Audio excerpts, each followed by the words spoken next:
too. Come on. Yeah, see, he did a good job, right? Now, Drop the memo off. Make sure you wear that. Yeah, exactly. it was laid out on the pillow in the hotel room, and you're like, yes. Yeah, with a mint and Wait, a no. rose.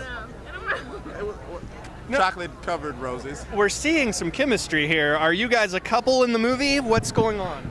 We are a couple in the movie. Yep. I play Maya, Yep. and she's a feisty one. Feisty. Yeah.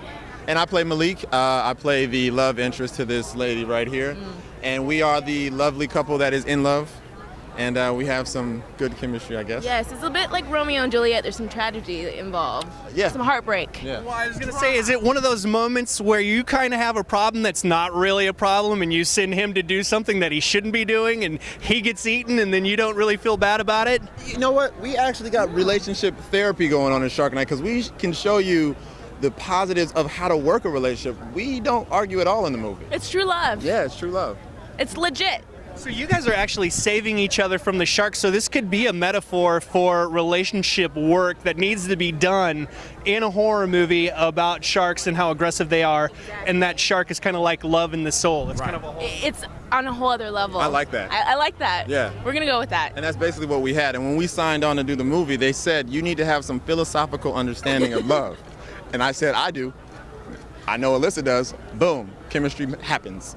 So you guys knew each other before you came onto this movie, or you kind of got to know each other after you were in this movie? I mean, yeah. I like how you worded that. You are smooth, sir. We got to know each other while working on the movie because we spent a lot of time on scenes. You know, we studied together. She's a very phenomenal actress. She's talented and she commits to her work. I do too, so we really got to like bond over that. Over our craft. I was talking to the two Chris's over there, and from what I understand, there wasn't a whole lot of acting going on in the scenes with the mechanical sharks because those things kind of pull real emotions out of you guys. Oh yeah.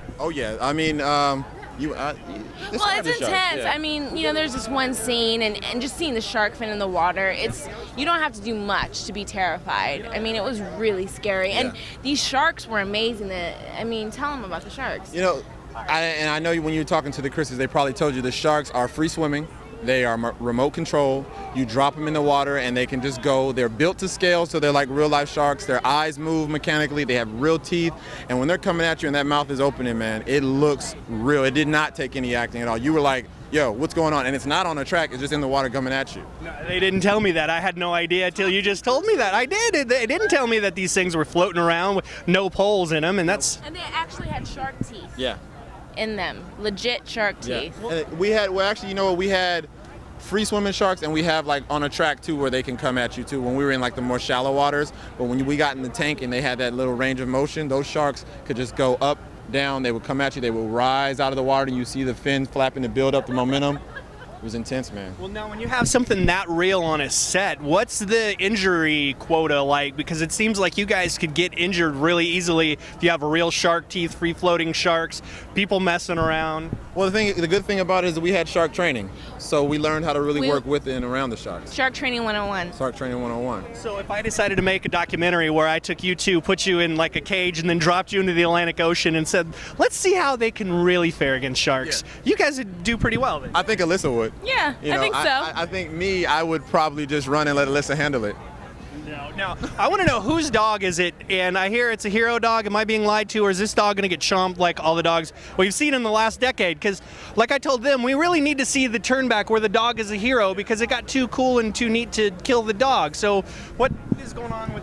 I don't think PETA's going to be mad at us at all. You know, I think they're going to be really happy. Animal Humane Society is going to be happy with this because the dog actually does work on that shark.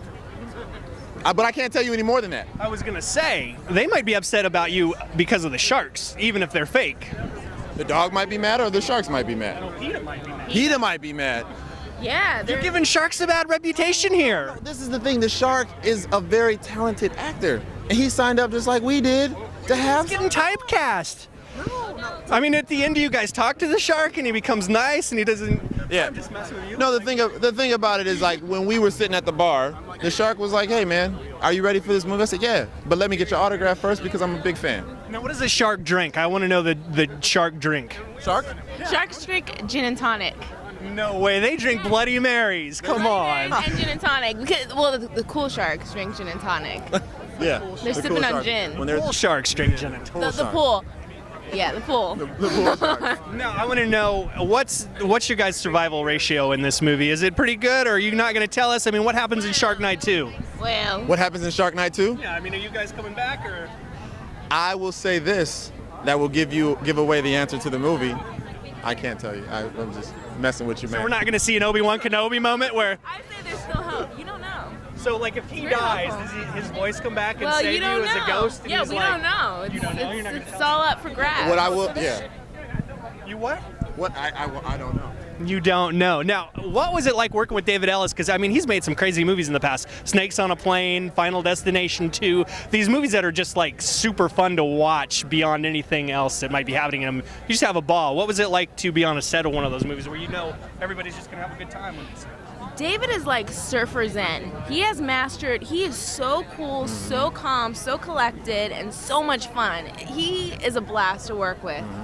So cool. Definitely. David is I mean, what you see is what you get. You've seen his movies. You know what he brings to the table: entertainment, action, a little bit of suspense, a little bit of fun, and it's all there. But he is that guy. You know, he builds his moments very easily because he just knows what he's doing. You know, so it was just a fun blast of a time, man.